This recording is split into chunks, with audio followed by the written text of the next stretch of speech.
A while ago, I read from one of my favorite authors, a Oblate of Mary Immaculate priest from Canada originally, Ronald Rolheiser, and he had a book that he wrote, a small volume, on the Eucharist a number of years ago. And he told a story that I want to share with you now. It's a true story of a man who went on a hunting safari in Africa. And one morning he left camp early by himself, and he hiked several miles into the jungle. And he was able to kill 2 wild turkeys. And he bagged them and put the bags on his belt and walked back to the camp. But on his way back, he had this kind of uneasy feeling that he was being watched. You know that feeling. I've had it from time to time. He put his hands on his rifle just in case, and he looked around. And his fear was dispelled when he saw what was happening. Following him at some distance was a naked and obviously starving adolescent boy. The boy's objective was food, not harm. And so seeing this, the man unbuckled his belt, and letting the turkeys fall to the ground, he backed off a bit and gestured to the boy to come forward and take the turkeys. And the boy eagerly ran right up to the 2 birds, but for some reason, he refused to pick them up. He was seemingly still asking for something. And so, kind of perplexed by this, the hunter was using words and gestures to again indicate, you can take the turkeys. Still, the boy refused to pick them up. Finally, in desperation, the poor kid, unable to explain to the hunter what he needed, he backed off several feet from the birds, and he stood with outstretched and open hands, waiting for the man to come and place the birds in his hands. Despite his great hunger, his fear, and a real intense need, he refused to take the birds. He waited until they were given to him. In this way, the story is quite the opposite of our first faith story of our first human beings, Adam and Eve. When our first humans took something that wasn't theirs to take, it started a great shift in our understanding of ourselves.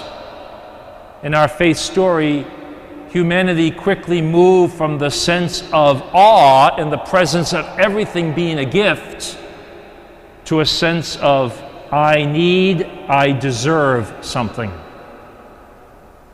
God has given us life. God told Adam and Eve that they could receive life in all its forms, but they were never to take life. And we have struggled ever since. We have a hard time believing that everything is ultimately a gift. The proper response to this truth is to simply develop an attitude of gratitude. Brother David Steindl-Rast, a best-selling author for the Paulist press, by the way, he once wrote, "Everything is a gift. The degree to which we are awake to this truth is a measure of our gratefulness, and gratefulness is a measure of our aliveness." He spelled, when he wrote, gratefulness with 2 L's to highlight the need to develop more fully this attitude of gratitude. In the Eucharist, we are invited into this spirit of receptivity. Jesus says to us, as he said to his disciples at his last meal, "Take this, all of you, and eat. Take this, all of you, and drink." This verse is spoken as Jesus broke the bread and gave it to his disciples and shared the cup. The word in Greek in the Bible is labano, translated as take, meaning both take and receive. In the New Testament, it's usually translated as receive. It's a lot like our word in English, get, where that can either mean taking something or receiving something. Do you get it? Do you understand? Do you receive that? I much prefer the notion of receiving, that is, taking something in, especially when it comes to the Eucharist. When we receive, especially during these days of COVID, we receive in the hand, making a throne for the Lord. We never pinch the host to take the host with our fingers, to grab at the Lord. We allow the Lord to place himself into our outstretched hands. That's quite a lot to take in, the mystery of God feeding us this way.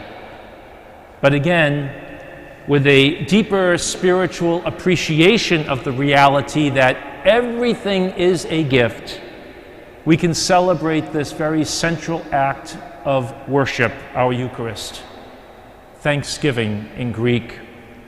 We can celebrate this with full mind and heart and bring the attitude of gratitude from this church table to our home table. Stendhal Rast again once wrote, "The root of joy is gratefulness. It's not joy that makes us grateful, it's gratitude that makes us joyful."